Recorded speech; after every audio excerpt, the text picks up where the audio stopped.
today, Dr. Mike Brennan.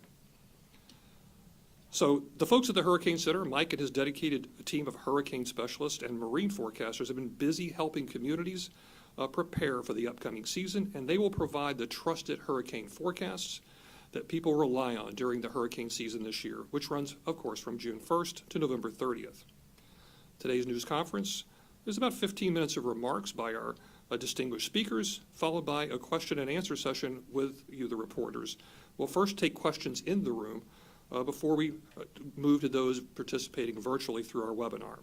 So today's speakers are U.S. Department of Commerce Deputy Secretary Don Graves, NOAA Administrator Dr. Rick Spinrad, and FEMA Administrator Deanne Criswell. Now, it's my true honor to introduce our first speaker, actually who's going to give the introduction to the first speaker, my colleague Dr. Rick Spinrad, who I've had the pleasure of working with many years ago when he was the chief scientist for NOAA. Dr. Spinrad's held many other leadership positions within NOAA, including leading our nation, the National Ocean Service, as well as NOAA Research. And put all together, that gives him really the depth and breadth that's really unparalleled in history of NOAA administrators. So with that, it's my pleasure to welcome Dr. Spinrad. Sir, the floor is yours.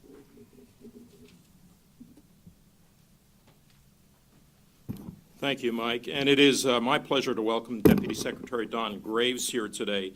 Deputy Secretary Graves has been a very strong supporter of both NOAA's mission and our workforce, and in fact has really been an integral champion within the Department of Commerce to make sure that the work we're doing at NOAA is closely coordinated with all of the equities and entities within the department, especially in the context of our work towards developing a climate-ready nation to ensure that the public and communities and industry have the kind of reliable, actionable, and accessible information needed to make decisions related to weather and climate events. And with that, we're very glad to have Deputy Secretary Graves here today, and I will turn the mic over to you, sir. Thank you.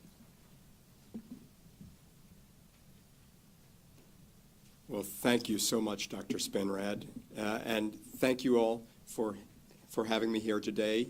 Welcome to everyone who's participating in this press conference. Welcome to NOAA's National Center for Weather and Climate Prediction.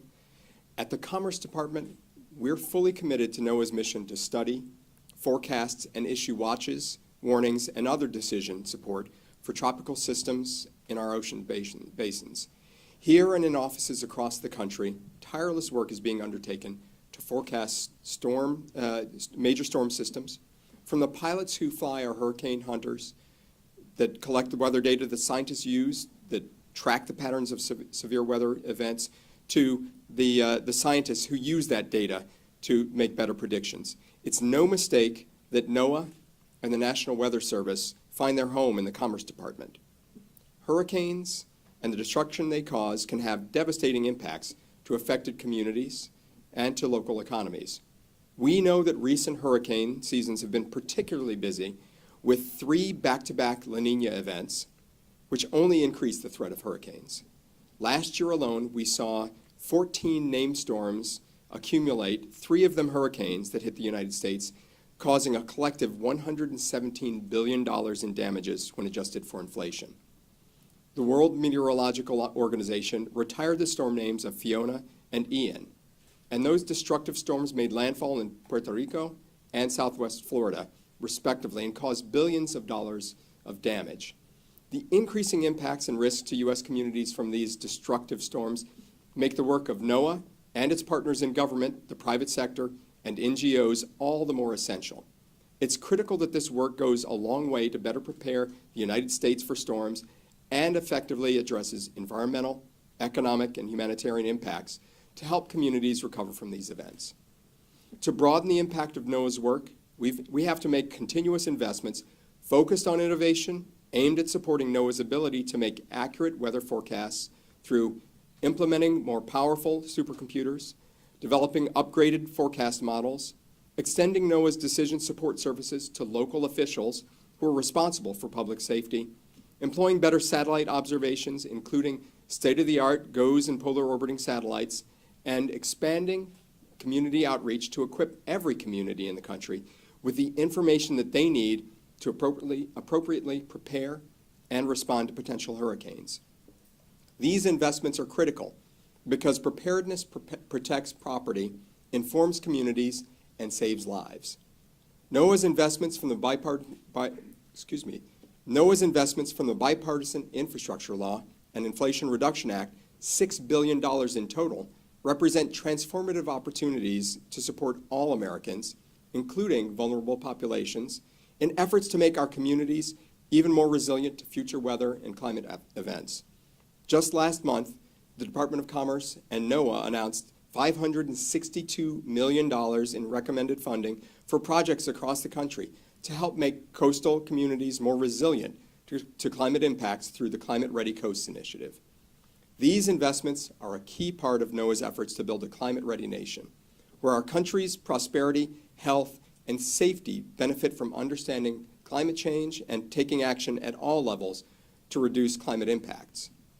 As we continue to make advances in understanding and forecasting hurricanes and extreme weather, our scientists strive to learn from every storm and apply that knowledge to future storm analysis.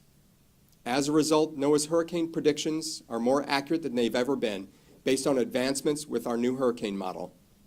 Reanalysis of forecasts for storms from 2020 to 2022 has shown that today the accuracy of our forecast track has improved by 40% since 2017, and the accuracy of our forecast intensity has improved by 46%. Since 2017, we've also improved the lead time for hurricane forecasts by 2 days, and the 7-day track forecast now has the same accuracy as the 5-day track forecast. The lead time of our storm surge forecast has also grown. Our 3-day advanced storm surge forecast today has the same accuracy as the previous 2-day forecast. These additional days of preparedness can make all the difference in places like Florida, Puerto Rico, and other parts of the country in mitigating the destruction and saving countless lives. These improvements not only make our country safer and more informed about hurricanes and their impact, but they also speak to the importance of the work being accomplished each and every day by the dedicated individuals at NOAA. As hurricane season approaches, the overarching message today is clear. NOAA and FEMA are prepared for the upcoming season. Now it's time for communities to prepare as well. It's absolutely crucial that all Americans living in the potential paths of these storms, even well inland of the coast, follow NOAA's guidance for preparation and determine your risk, develop an evacuation plan, and assemble the disaster supplies that you may need if a severe storm strikes. Please stay informed and be ready to heed warnings from NOAA's National Weather Service and your local emergency managers. NOAA, the Department of Commerce, along with our federal partners like FEMA, stand ready to serve the nation before, during, and after each storm, and ensure that communities have the resources they need to overcome the threat that hurricanes pose. Thank you for joining us today. Thank you to NOAA and FEMA for their continued service to make this country a safer place. I'm sorry I won't be able to stay for the rest of today's event, but with that, I am pleased to turn it back over to Dr. Spinrad. Thank you. Thank you, Deputy Secretary Graves, and good morning to everyone. So, welcome to the NOAA 2023 Atlantic Hurricane Season Outlook. Let me start by saying that whether you're joining us in person or remotely, we really appreciate your attention to this very important announcement. I want to extend my gratitude to my friend, Dr. Mike Farah, for hosting us, along with the many scientists, technologists, technicians who work around the clock in this building and elsewhere to provide weather, water, and climate forecasts and projections to keep the nation safe and informed. I want to take a moment to recognize also that although we're here today to announce NOAA's 2023 Hurricane Outlook, I do want to acknowledge the people of Guam, CNMI, Rota, Tinian, Saipan, as they respond and begin to recover from the devastating impacts of Typhoon Mawar. I'd also like to thank the NOAA employees working at the National Weather Service's Forecast Office in Guam, who sheltered in place to ensure continuity of forecast operations throughout the storm. I will say personally that to me is kind of the sort of extraordinary activity of our workforce, where they're putting mission first, and in many cases when their own lives and livelihoods and families are being threatened. So I can't overstate how much I, as administrator, appreciate the effort they've undertaken And as officials begin to assess the damage, one thing is clear: the forecasts, warnings, and decision support services that NOAA provided saved many lives. That's unequivocal. So as we enter the start of hurricane season, NOAA and the National Weather Service stand ready to provide our nation with the best possible information. You just heard from the Deputy Secretary that best keeps getting better over time. From our researchers to our satellite operators, our hurricane hunter pilots and specialists and scientists, forecasters and communicators, we are prepared to help communities through the upcoming hurricane season with reliable forecasts, warnings, and decision support services. The question is, are you ready? Each year, we host this news conference at a different hurricane-prone location to highlight the different hazards that a hurricane can bring. Since we're in Maryland today, I'll note that this year marks the 20th anniversary of Hurricane Isabel. Some of us, myself included, were personally affected by that, so we can certainly relate. Many of you who live here in the Mid-Atlantic might recall Hurricane Isabel, which made landfall as a Cat 2 storm in the Outer Banks of North Carolina, and whose storm surge wiped out a portion of Hatteras Island. Isabel also brought record storm surge up the Chesapeake Bay, resulting in significant flooding in Baltimore and Annapolis. Power outages, including at my own home, were a significant effect of the storm, and Isabel is directly responsible for 17 deaths, mainly through drowning, 34 indirect deaths. Several of those were attributed to carbon monoxide poisoning from generators running in closed spaces without proper ventilation.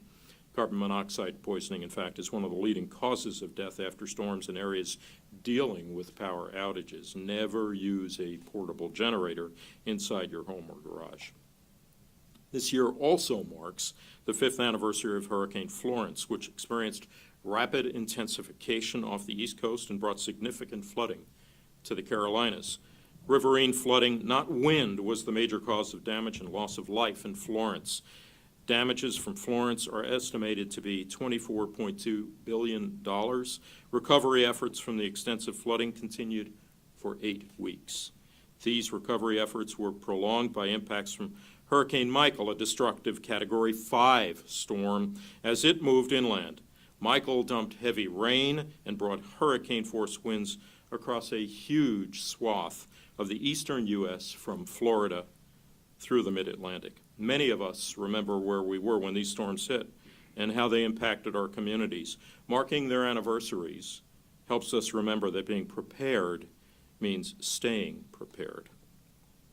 Another important facet of reviewing previous storms is that we can see the progression of improvements in our observations and forecasting systems that grew out of experience and knowledge each storm provided, whether it be by rapid intensification, intense rainfall, storm surge, or other features. NOAA is in a constant posture of upgrading and improving our service to this nation. Let me give you some examples of key enhancements we're making this year to boost our capabilities for the upcoming hurricane season. As you just heard from Deputy Secretary Graves, investments under the Bipartisan Infrastructure Law and the Inflation Reduction Act have afforded NOAA the opportunity to better support coastal communities responding to climate change through NOAA's Climate Ready Coasts initiative. We have 2 new forecast model enhancements this year. A major upgrade to our storm surge model expands probabilistic forecasts for storm surge to Puerto Rico and the U.S. Virgin Islands, now providing emergency managers and coastal communities with the most likely range of storm surge values so they can be better prepared and informed. Next month, we're launching a new hurricane model that will eventually become our primary hurricane model. The model, called the Hurricane Analysis and Forecast System, was developed by NOAA researchers with hurricane disaster supplemental funding in 2018, 2019, and 2022. Retrospective analysis of storms in the North Atlantic Basin from 2020 to 2022 showed that the new hurricane model provides up to a 15% improvement in track and intensity forecasts over existing models. Directed by the Weather Act of 2017 and developed under NOAA's Hurricane Forecast Improvement Program, the new model aims to improve forecasts for rapid intensification. All of our forecast models run on NOAA's operational supercomputing system. In July, we'll be expanding our supercomputing capacity by 20%.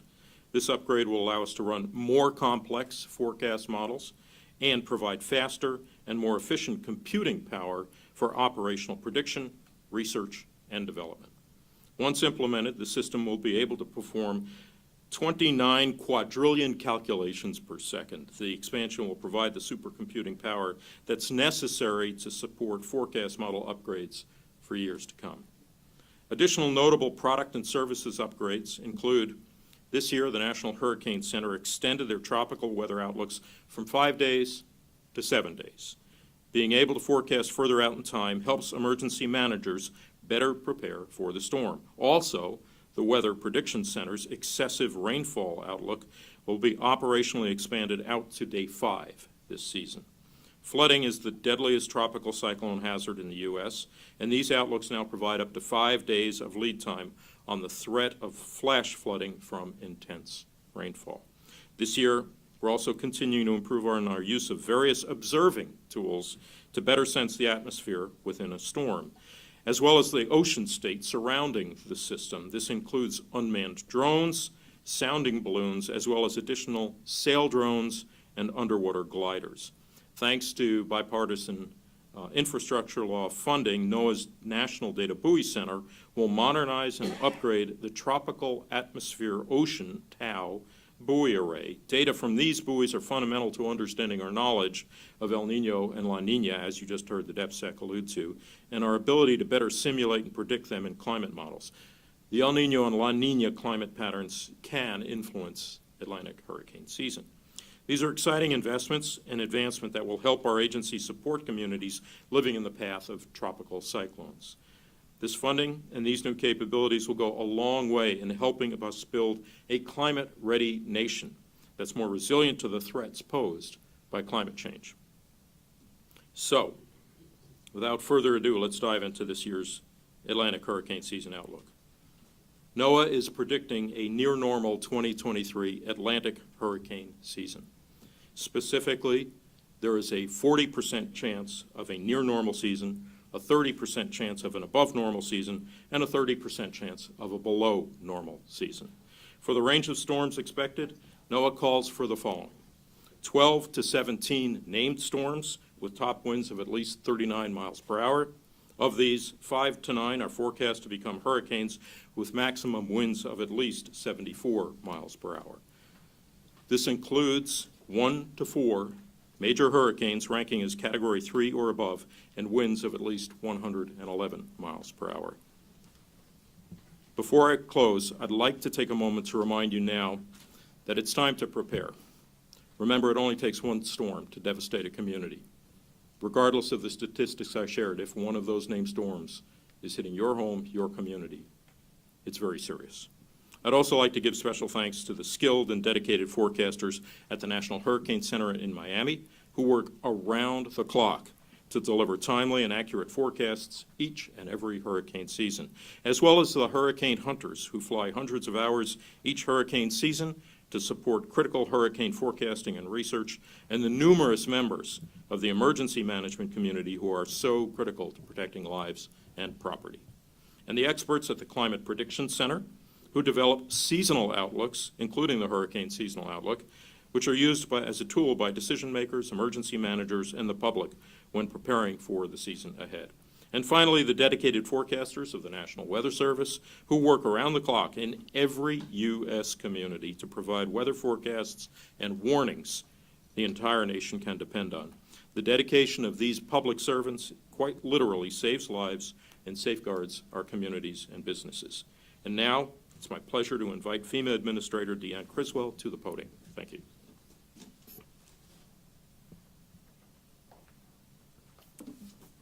Good morning, everybody. Thank you, Administrator Spinrad, for that incredible briefing on what we're going to be seeing this year, and just for your continued partnership, right? I think as we have heard all of the advances that the Prediction Center has made and how we can better improve our forecasting, it makes such an incredible difference to the emergency management community and how we can make sure that we're getting the right information to people in a timely manner so they can take the appropriate actions to protect themselves and their families.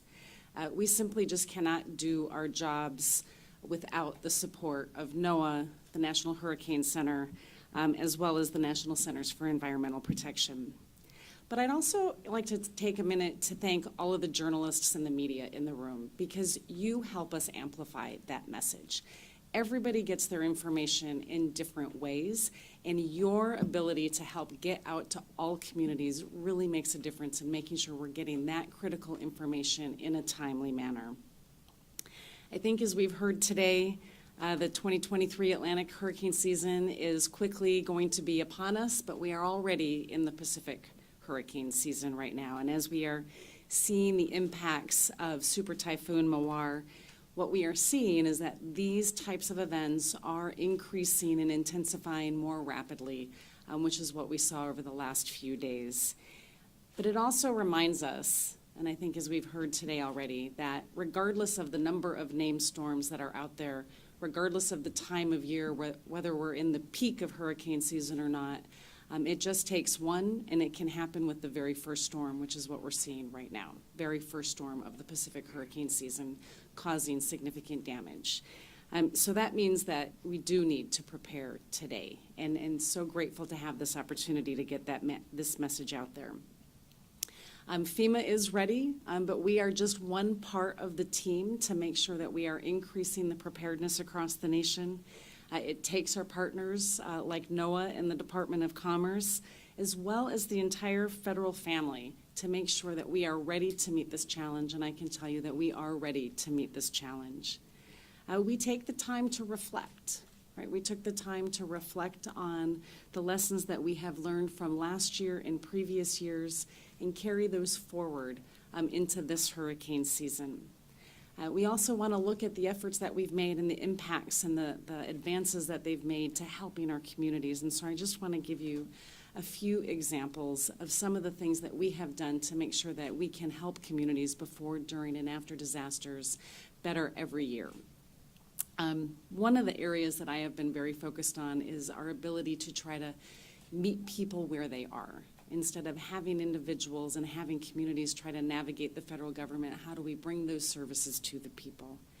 And recognizing that every community and every individual has a unique experience, has unique needs, and their impacts will be specific to them. And so we can't have a one-size-fits-all approach to how we prepare, how we respond, and most importantly, how we recover from these disasters.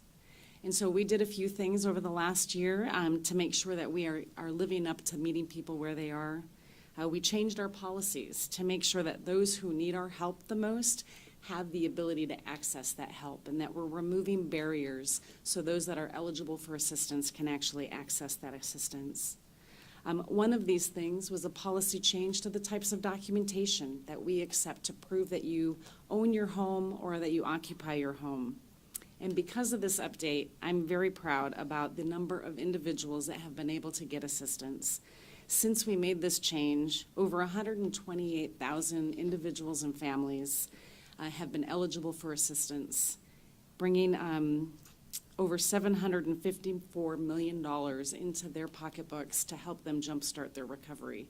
These are individuals we would have denied assistance in the past because of our policies. But because of these simple policy changes have really made a difference in the ability for these individuals to start their recovery process. We're also leveraging technology in ways to help us improve our response efforts. A couple of examples of things that we've done here. During Hurricane Ian last year, we used the first multi-agency deployment of geospatial resources to the field to really help us pinpoint those communities that had the most impact, to help direct all of our resources in a way that was more timely. Really helped us use the intelligence in a way that we were able to operationalize it and make life-saving decisions. We also continue our work to help communities build resilience to disasters. We're seeing more and more impacts from these hurricanes, and so we have to get ahead of that, and we have to make communities more resilient and reduce the impacts that we're seeing. Just last week, we announced over $160 million in climate resilience funding. This is additional funding as part of our mitigation programs in the Building Resilient Infrastructure in Communities and our flood mitigation assistance programs to really help these communities get ahead of the impacts and start to build resilience. We also selected an additional 46 communities for direct technical assistance, helping these communities, bringing the federal family together to come into these communities and help them think about the ways that they can build resilience, the way that they can reduce impact and be more eligible for the different grant programs that are available across the federal government. And today I'm also happy to share that our partners at HHS announced $65 million in funding for healthcare centers in areas that were hit hard from hurricanes last year. This funding is going to help prevent flooding, upgrade emergency generators, and improve communication and mechanical systems ahead of future disasters.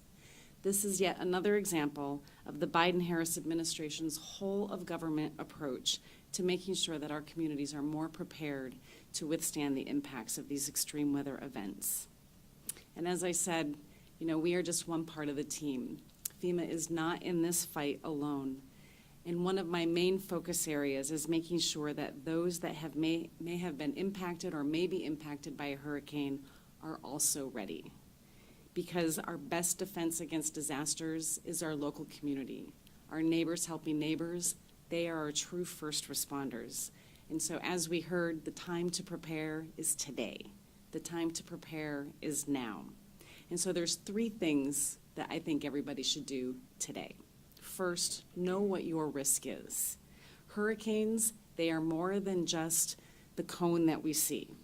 They are storm surge. They are significant rainfall. They are carbon monoxide poisoning after. There are so many other hazards, and so you need to know what your risk is, where you live, so you can take the appropriate measures to protect your family. Second, know how you're going to get information. Again, thank you to the media for helping us do that. We all get information in very different ways. There are a number of resources that are available. We always encourage everybody to download the FEMA app. You can also download weather apps from NOAA and the National Weather Service, also in your local community, and sign up for their emergency alerts so you know how you can get information so you can take immediate action when needed. And then third, make an emergency plan. Do you know where your evacuation zone is? Do you know which evacuation zone you're in? Do you know where you're going to go if you're asked to evacuate? Remember that if you are asked to evacuate, moving away from the hazards does not necessarily mean that you have to go another state or 2 away. It could be just 5 miles away from the hazard into an evacuation center until the threat has passed. So take the time today to learn which evacuation zone you're in and what actions you will take if you are asked to evacuate. And as part of your planning process, it's also time to review all of your important documents. Make sure you have them prepared and ready to go with you in case you need to use them. Review your insurance policies and consider flood insurance if you don't have it already. At FEMA, we say that no 2 disasters are the same. And in that same spirit, being prepared means that it is not a one-size-fits-all solution. You need to understand what your risk is, what your family needs are, what your unique circumstances are, to take those appropriate measures to protect you and your family. So I implore everybody that is watching at home, listening to this in their car, or reading this in your local newspaper or social media event, learn today what your individual risk is and the actions that you're going to take and plan accordingly. These storms are going to continue to develop faster. They are going to be stronger. They will last longer. FEMA will be ready to support you. If one hits you, are you going to be ready? So with that, I'll turn it back to Dr. Farrar.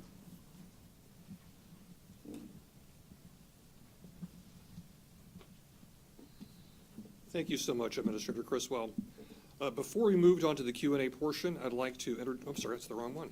Yeah, it is correct, I'm sorry. Before we move on to the Q&A portion, I'd like to introduce Matt Rosenkrantz, who is our lead hurricane season outlook forecaster with NOAA's Climate Prediction Center. Matt will be available to answer questions about the science behind today's hurricane outlook. So we'll begin with questions from reporters in the room. Please raise your hand, and Allison from NOAA Communications will bring the microphone to you. For those of you joining us by webinar, you may also ask a question using the raise hand feature. Until such time as you're called upon, please, everyone online, please keep your phones on mute. When we do call on you, then unmute your microphone, state your name and media affiliation before asking your question, and the same for the reporters in the room as well. If you prefer to submit a written question, you may also do so using the question box on the right of your screen, and we'll read your answer aloud in the room. Also, if possible, if you have something to be directed to a specific person of our speakers, please let us know who you're directing your question to.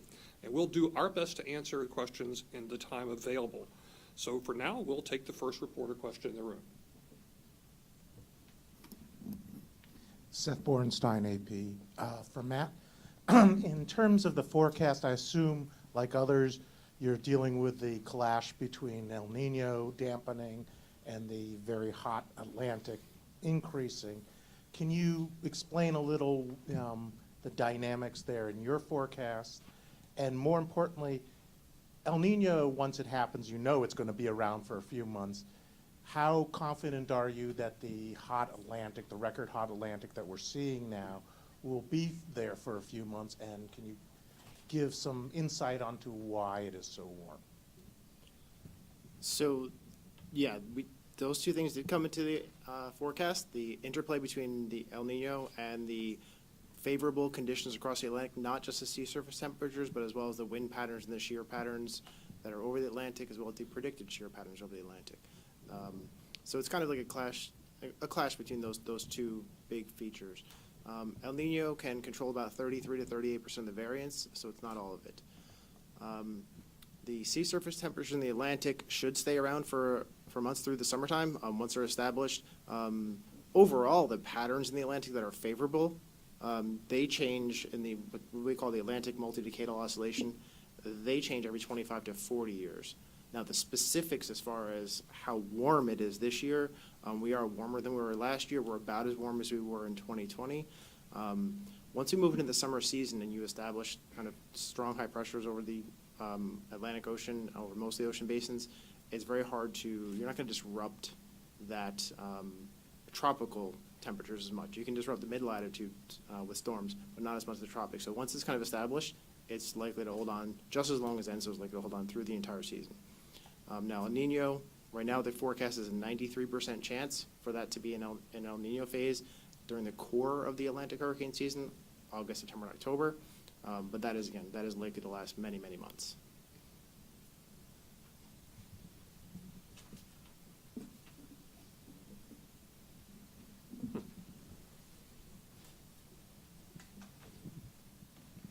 Hi there. Either for Matthew or Dr. Spinrad, or actually, I guess any of the three could address this. Chase Kane with NBC, wondering about the sort of abnormally warm open ocean temperatures, the impact that can have on rapid intensification. People on the coastline might see, oh, a Category 1, I don't need to evacuate, and then all of a sudden it's Cat 3, 4, 5 storm. How do you communicate that risk as these temperatures get warmer and these storms intensify more quickly? So I'll start and then ask if anybody would like to do it. I mean, we certainly have been communicating this risk through our forecasters at the Hurricane Center. Our hurricane models have also been able to improve the rapid intensification forecasting over the last several years. So we've been able to communicate that earlier than has been possible in the past. And if there's anybody, would you like to add anything else? I want to make sure Administrator Fusco talks about that response, but I want to add a little bit geekier perspective on the intensification, because I think I may be the only card-carrying oceanographer in the room. And I will point out that one of the important things that we're doing at NOAA is looking, obviously, at sea surface temperature, but also it's about total heat content. And so making use of a lot of satellite capabilities and then the new observational capabilities that we alluded to, like gliders, for example, allows us to get better information about how much total energy is in the ocean available to contribute to intensification. So that's part of the improvement that you've seen that then gets reflected in the kind of forecast that Mike just alluded to. It's a great question, and I think one of the things that we have to focus on as we go into this hurricane season is not just the hazard itself, right? Not just the category of the storm, but all of the risks that go with it. And so is it going to intensify more rapidly? What are the other pieces that we're concerned about? the new accuracy or the modeling that we're going to be able to do for storm surge, this part of risk communication is where I think that we need to direct our focus to, and using all of the mediums that we have available. And it's going to be even more important that we start to get those types of messages out sooner across all forms of social media, national and local news, but using the emergency alert apps that people have to be able to get that information, to be able to take action quickly. But you can only take action quickly if you take the steps today to make sure that you're ready to take that action quickly. And so being able to communicate those risks and what those risks are and not just the category is going to be a cultural shift, right? And a mind shift for the people that live in areas that are typically going to say, well, I've lived through a Category 1 and then all of a sudden it's a Category 3, or I've lived through this before, and now we have intense storm surge, and we have increased rainfall that's creating additional hazards that they haven't experienced before. The risks of these storms are different than the risks that they faced 10 years ago. We have to be able to get that message out to people.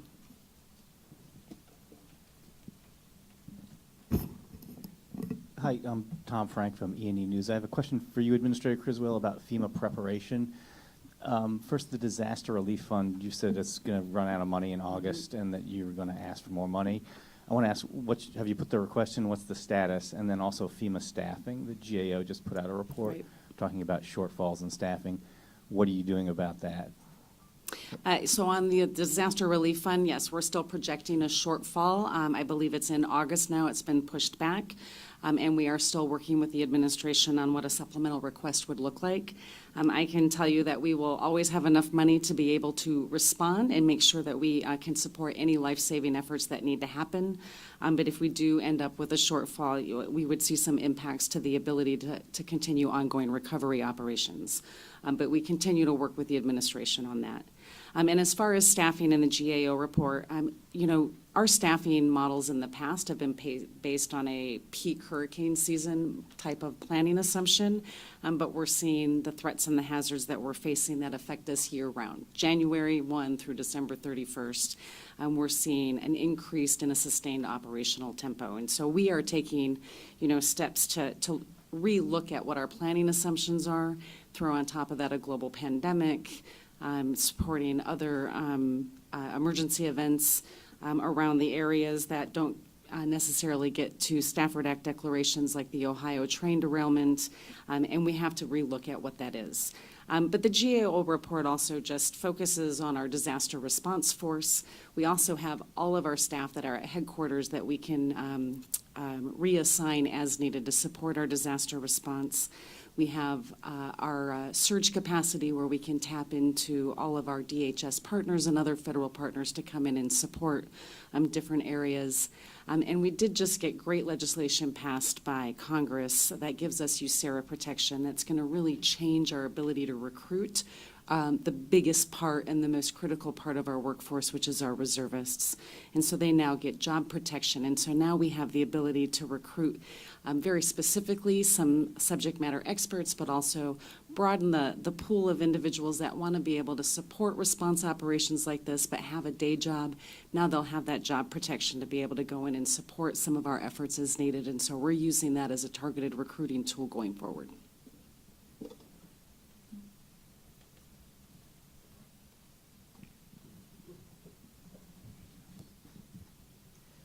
Good morning. Tom Pershut, Chief Med WSA 9 here in Washington.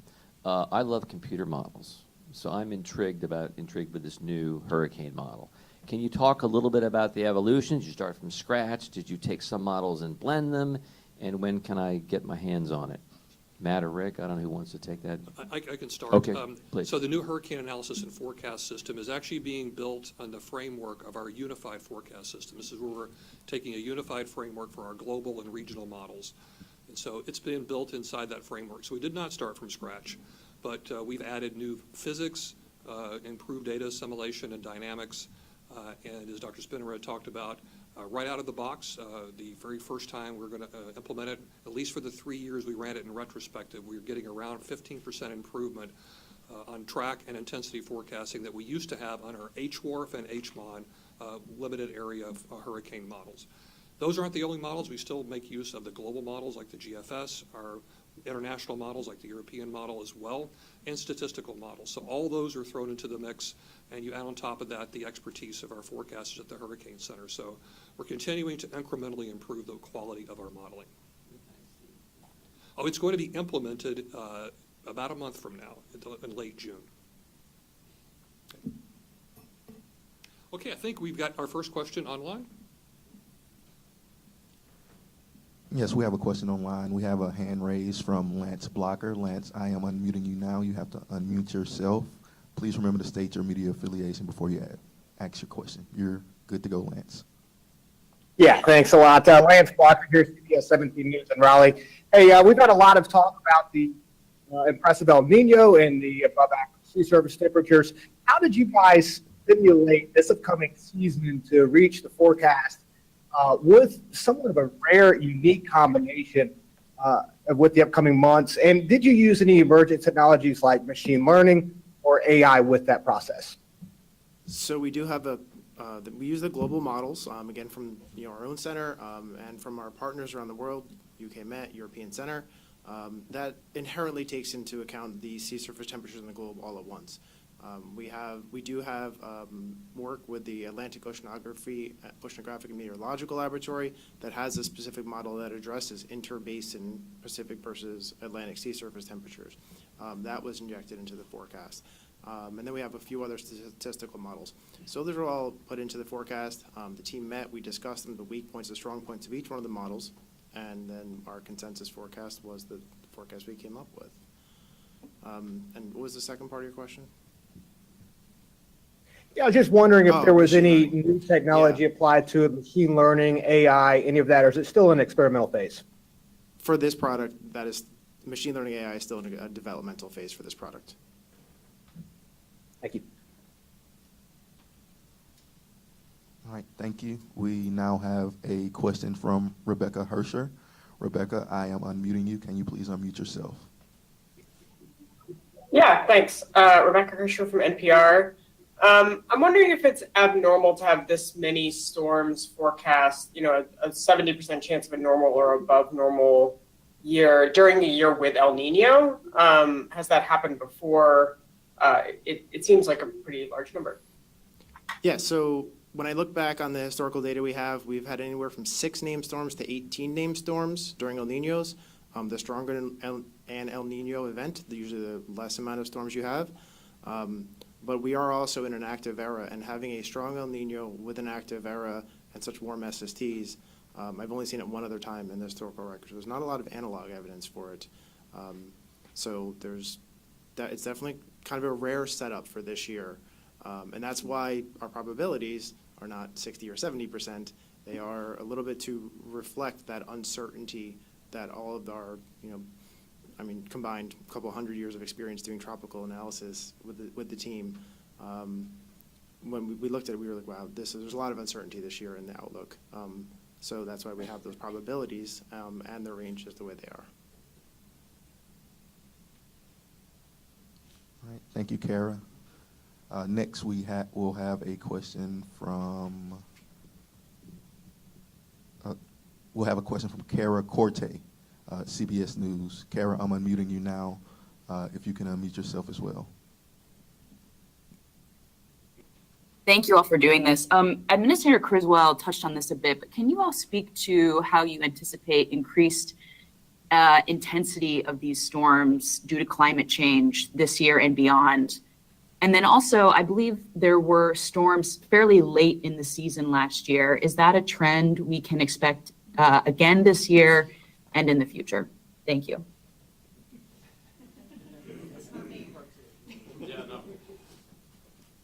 This is Rick Spinrad, the other administrator. And I will point out that what we do see, with respect to your question on a climate signal, I would say that first of all, fundamentally, we know that with climate change and increased energy coming into the system, that energy has to go somewhere. So we see it in a variety of different forms.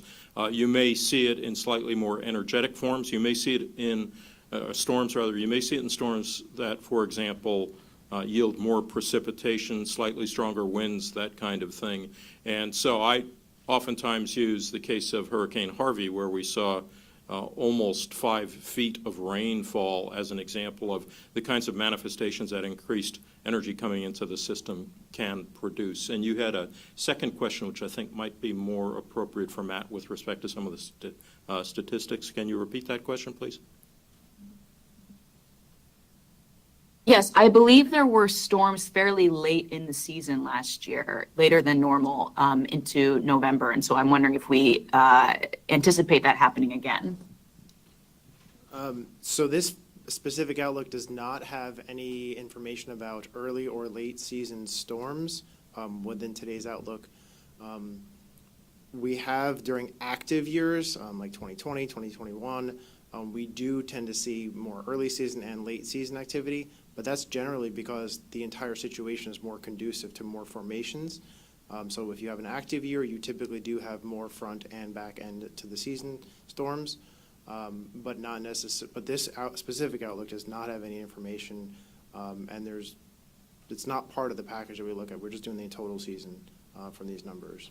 So we're not. I can't really give you any information on should we expect a late season this year or not.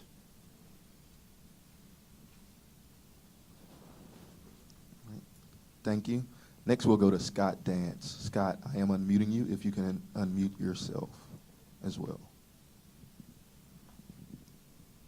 Yeah, thank you.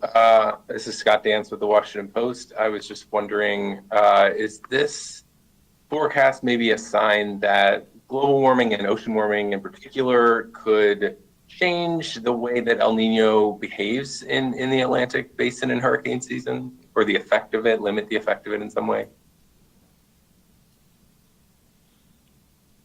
So there's kind of two parts to that answer.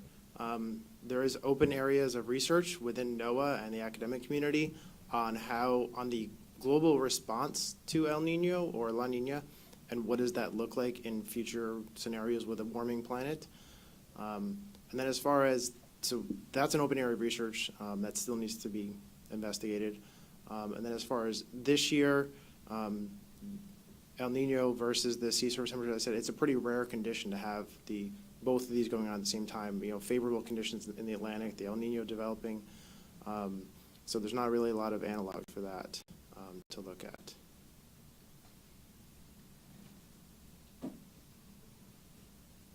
And our last audio question will be from Emily Foxhall. Emily, I'm going to unmute you if you can unmute yourself. Hi, I'm in Houston and I write for the Texas Tribune. I was wondering, Matt, if you guys looked at this regionally at all and if there's anything in the Gulf that might make things better or worse for us here. No, this particular forecast is or outlook is for the entire basin. There was really no skill or attempted regional outlook for it. So there's no additional information on where in the Atlantic basin it will be or whether or not it will be making landfall or not. It's just the total number of storms for the season.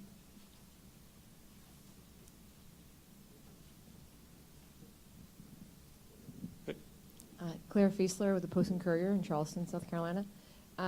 Can perhaps Administrator Criswell can talk about this. Can you talk about recovery efforts in situations of high-frequency storms making landfall within 2 weeks of each other in the same place? This is something that we've dealt with in South Carolina. Yeah, I mean, that's a great question, right? And so anytime we have a community that is ongoing, still going through a recovery from a previous storm, it just makes them that much more vulnerable to any future events that might come through there. And so we pay very close attention to what the current status of recovery efforts are and where the gaps are, where the weakened infrastructure is and where it's more vulnerable, so we can put the appropriate measures in place to have the resources available to quickly stabilize that event afterwards, but also if there's anything that we can do to shore up or stabilize ahead of a storm. I think a good example of that is really some work that we're doing in Puerto Rico right now. After Hurricane Fiona, we used our ability to go in and provide some stabilization to the power grid to help make them more resilient for this coming hurricane season, an effort that's a temporary measure to increase the number of megawatts that they're able to produce to help make sure that they can withstand. That's just one example, and those are the types of things that we work with governors and my state directors with if they are going to experience a storm, and understanding what their impacts are and where their recovery efforts are, but really listening to them where their greatest concerns are and where their greatest needs will be. But it's also really important then for individuals, right, that are still ongoing their recovery efforts to be able to take those actions today, to know what they're going to do, how they're going to prepare, where they're going to go to be able to protect themselves and their families. Okay. Now, we're now going to go to a couple of written questions from contributors online. Yes, thank you. Our first written question is from Judson Jones with the New York Times. Judson wants to know, with above average sea surface temperatures and current weather patterns, is there a concern for early season storms forming near the U.S.?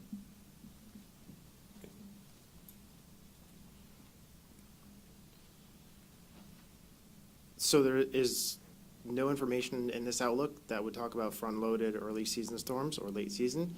I do know that I looked at the Hurricane Center website this morning, and they do have a small area of potential in the next 7 days, just off the Carolina coast, but it's only a 10% chance. That's the current Hurricane Center. And you stick with the Hurricane Center, watching them day to day, hour by hour. The forecasters are always there updating their tropical weather outlooks. So that's probably your best source of information for day-to-day information. So thank you, Matthew. We have a question from Holly Parker with WNO. Given the issues of rapid intensification and warmer waters, has that affected how many major hurricanes you forecast for the season in proportion to the total number of hurricanes at all? Yeah.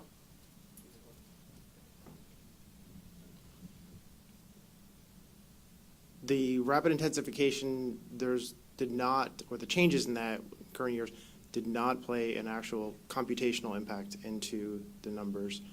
The numbers come out of the models and the statistical models, they all come out at the same time. There is a relatively smaller percentage, with 1 to 4 major hurricanes, as a percentage of the number of named storms that could make major hurricane. And that's really a reflection of the potential for increased shear and increased stability due to the impacts of El Nino. We tend to see more of an impact on the major hurricanes rather than the number of named storms when we look at the statistics between past El Nino events and then obviously this current forecast El Nino event. All right. Thank you. We have one more question, chat question. It's from Matt Brickman from NBC New York. Understanding that having these two conflicting factors is unusual, can you speak to the reasons for the warmer than usual Atlantic sea surface temperatures this season during an El Nino year? No, I don't have the knowledge of the attribution of why the sea surface temperatures in the specific spots in the Atlantic stayed warm this year. I mean, I understand the general physics behind it, but the specifics for this year would be more of a bit of an attribution study that could be done either by the researchers or even some of my colleagues. Okay, I think we have time for one more question in the room. Allison, would you? Seth Bornstein, AP, maybe for you or Dr. Spenrad or Mike Brennan, since he's somewhere in the room. Back to the new hurricane forecast model. In terms of rapid intensification, you're saying it's an improvement of about 15%. How first off, do you think this is the solution to the long problem you've had with rapid intensification and being caught unaware? And second is this the first time you're taking ocean heat content into factoring it in the modeling, or are you giving it higher credence than you have in the past? So I'm wondering how big a factor is ocean heat content in the improvement here? So we have always used sea surface temperature and ocean content as a boundary condition for our models. So that part is nothing new. Certainly better modeling, better physics and everything else, and better use of data has led to incremental improvements in our intensity forecasts. So, I mean, there's no silver bullet here. We need continued observations, continued improvement in the models, potentially higher resolution and more ensemble members to get to the uncertainty. So I think we're just going to continue to crack away at this problem, just like we do in the atmospheric forecast, just continue for incremental improvements. Did you have anything to add? Mike, you might just want to add that part of the ocean that is different is our observational capabilities. So whether through gliders or something, Right. autonomous systems. Dr. Spinner made a good point. Part of our gaps in the past has been really we have a lot of satellite data, a lot of data over the surface of the land surface, but our in situ ocean observations are pretty sparse. And so we've made use not of just with the conventional buoys, but we've been taking advantage into new commercial platforms and mobile platforms such as the gliders, and sail drones, for example. And adding those observations in has really helped us incrementally. Is that going to be the last word? We got one more. I think we have time for one more. Go ahead. There, Chase Kane with NBC. For Administrator Criswell, I'm wondering if you could talk about with the overall trend of whether it's hurricanes or other climate-fueled weather events costing a lot more money, causing more damage. How do we shift the conversation to adaptation instead of just the disaster response? Incredibly important question. We are definitely seeing an increase in the amount of recovery costs that we are doing. I don't have the exact stat in front of me, but it's somewhere of the amount of money that we've spent over the last 5 years in recovery is equivalent to like the previous 15 years, right? And so we can certainly get you that number, but we have to switch that conversation. We have to be able to get ahead of this and get out of this continuous response, recover, rinse, and repeat cycle and get ahead of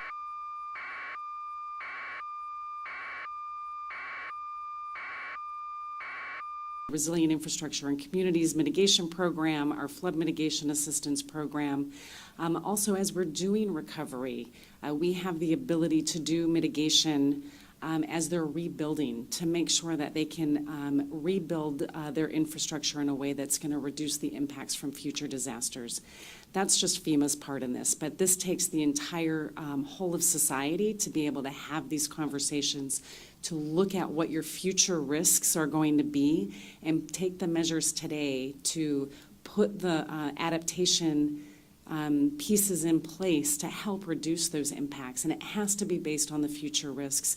We can't continuously focus our efforts on what has happened to us in the past because the threats and the risks that we're experiencing today are different than 10 years ago. They're going to be different than what we see 10 years from now. And so through the work of NOAA and all of the different climate products that they're putting out there to help us better understand what those risks are going to be critically important as we make those investment decisions today.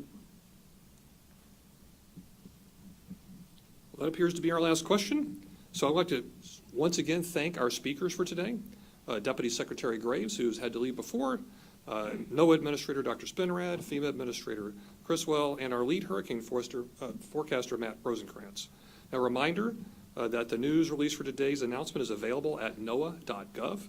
A recording of the event will also be added to the news release later this afternoon. Follow-up questions and interview requests may be sent to nws.pa@noaa.gov.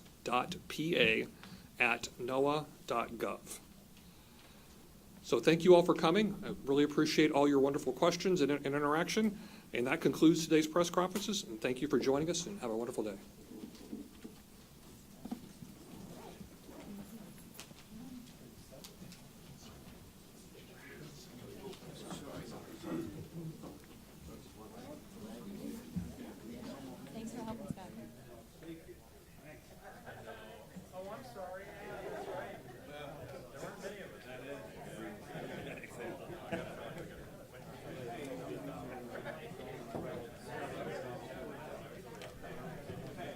For our viewers online, just a reminder that the hurricane